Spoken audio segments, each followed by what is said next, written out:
point did you feel like the basket was about to slide? I don't know. I don't think there was a point where I thought that. I just, every time I was open, I shot the ball. We analyzed how they play defense and where the looks are coming from. So, you got to be ready to shoot and just let it fly. I didn't really think much about it. And you are well aware your three-point percentage after the break wasn't pretty.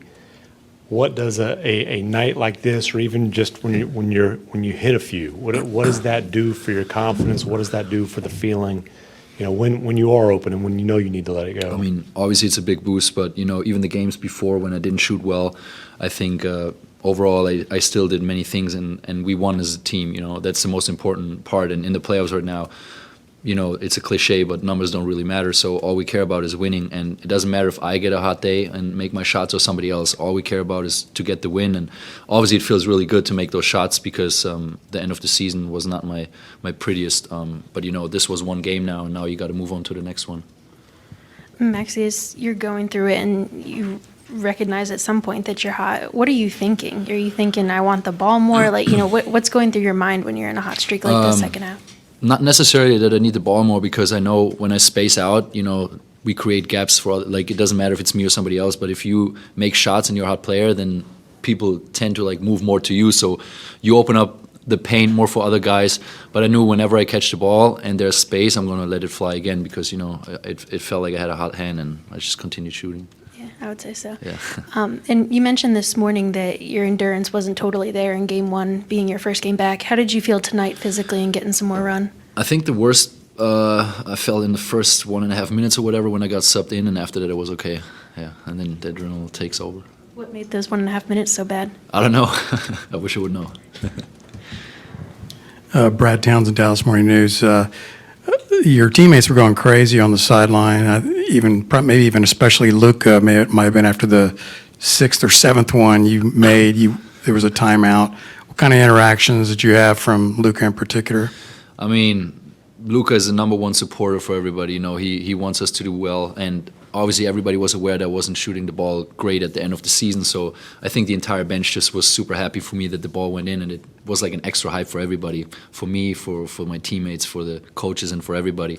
And Luka, before that, even before all those other threes happened, I sat down after the first quarter when I played, and he said, "Good job." I was complaining about something that I did wrong, and he was says, "No, don't worry, man. You played well." That started way earlier, before I even made all the threes. So he's just out there. He wants to play so badly, but he's supporting everybody and just cheering us on.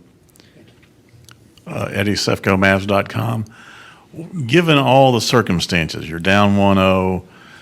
You got to buy time for Luka somehow. Just how major is this particular victory for this team? Big time, big time, big time. I mean, everybody came together. We fought.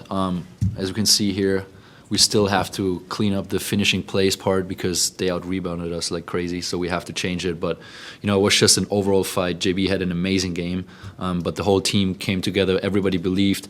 And one thing that coach always talks about, when one guy's down, like Luka, everybody else or the next guy has to step up. And I think that's what we did. We believed in ourselves. Even after game one, we knew we were right there. With our defense, we gave ourselves a chance. And I think we played good defense today too, except for rebounding, I would say. But that always gives us a chance to win games, and we just got to continue that. Tim Cato, The Athletic. I'm not trying to harp on the shooting and where you were with it, but you said that you basically had to pick between practicing and playing games down the stretch of the season. Mm-hmm. I would have to imagine that actually being able to practice factors into your confidence levels, or at least you being able to figure, go 8 of 10, 8 of 11. Yeah, 100%. And I mean, back then I said also, I'm the type of person when I don't shoot well, I want to go in the gym and I want to get extra shots up, and I like to work out and all that stuff, and it's frustrating when you can't. But, sometimes you just got to be smart, and, obviously I want to get more shots up and practice on my shot when it doesn't fall, but, there's so many other things that I can do, as I said earlier. So, I had to focus on something else, and I also know that my shot is coming back. It's a stretch. It was a longer stretch than I wanted it to be, but, you just got to keep believing and keep shooting. Did you not practice a behind the backboard shot? I saw you got one stuck. Yeah, I didn't practice that. You had to do like a my bad to the ref. Yeah, I apologize. I thought I could make it, I didn't, but I mean, can't make every shot. Yeah, we've got two on Zoom real quick. Isvalia, go ahead. Hi, Maxi. Congrats on the win. I was wondering, how was that speech from the coach before this game? It was incredible, like how you look that confidence, that desire to win, and now you have a 1-1 series.